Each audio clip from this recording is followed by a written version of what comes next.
Hey, hey, hey! It's Brain Bites time again. This is me. You guessed it! Carl, your trivia guru for Brain Bites. Now I want to give a shout out to our viewers who are celebrating birthdays today. Yay! Okay, so how many birthdays have you celebrated? 6? Probably 10? Or maybe 16? I bet those don't compare to some animals who have celebrated their 150th birthday. Yep, there are animals who have lived so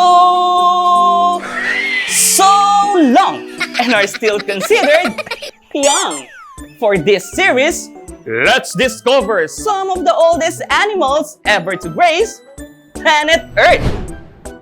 Number 6, giant tortoises. These reptiles are known to live for over 100 years. Can you believe it? In fact, one particular giant tortoise celebrated his 187th birthday last 2019. Meet Jonathan. The giant tortoise. Yep, this tortoise made it to the Guinness World Record as the oldest living land animal. His secret to long life? Cucumber, carrots, apples, bananas, and guavas. What? Yummy. Number 5, the bowhead whale. Most whales of this species live between 80 to 100 years. But this particular whale has surpassed his average lifespan. When Inuits hunted bowhead whales off the Alaskan coast in 2007, they found pieces of Asian stone harpoon tips stuck in the whale's bloppers. This discovery led researchers to conclude that the bowhead whales killed by the Inuits were estimated to be around 135 to 211 years old. They could have lived to be 212 if they weren't killed by Eskimos. Too bad. Okay, number 4. The Greenland shark. The Greenland shark, which loves cold, deep blue Arctic and North Atlantic waters, can live to at least 272 years and can reach the age of possibly 500. Yes, that is no fish tale. These sharks are the longest lived vertebrates on the planet.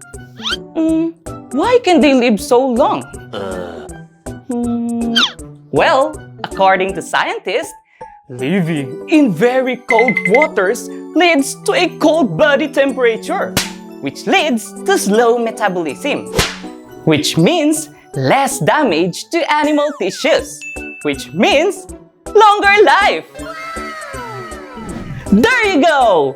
Possibly another secret to long life revealed! Swim in very, very cold waters. You lucky that. On to number 3. Seems like most of the oldest animals on Earth lives underwater. If you notice. So, it's no surprise that our top 2 animal also comes from the deep blue sea. Introducing Ming, the quahog clam. Just like Jonathan, this hard-shelled bivalve climbed its way up to Guinness World Record as the oldest non-colonial animal in the world, reaching to the whopping age of 507. Oh my clam! How awesome is that? Sadly, Ming never made it to 508 because he or she was accidentally killed by scientists. What a bummer.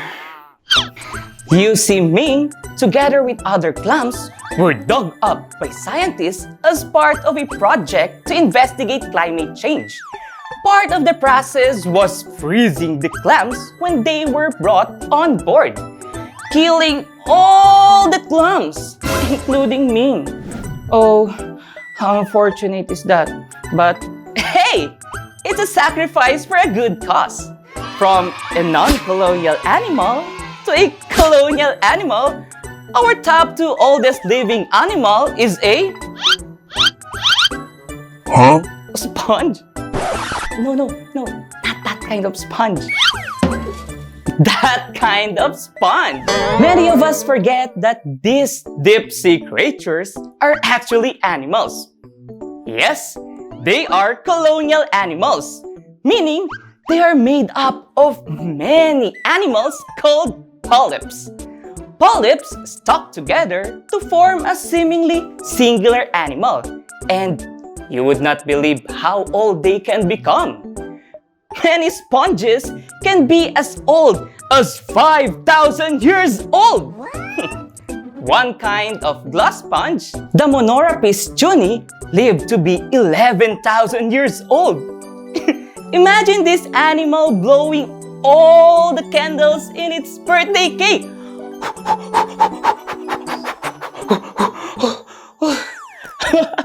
My mind is blown.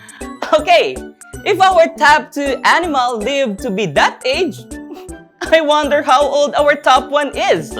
And now, finally, let's reveal our top 1, which lives underwater. Seriously, underwater? Okay, presenting the immortal jellyfish, also known as Turritopsis dohrnii. Let's stick to immortal jellyfish. With no maximum lifespan, this jellyfish is called immortal because it can actually age backwards. Yep, I'm serious.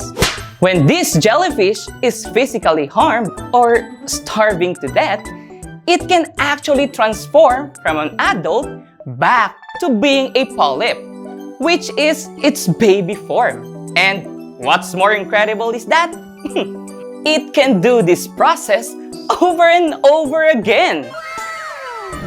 Totally ingenious. My mind is blown again. So, what's the oldest animal you know? I bet there are still more older animals out there we have not yet discovered. So stay tuned for more of our fun and exciting animal series. This is Carl saying, grow your mind with Brain Bites.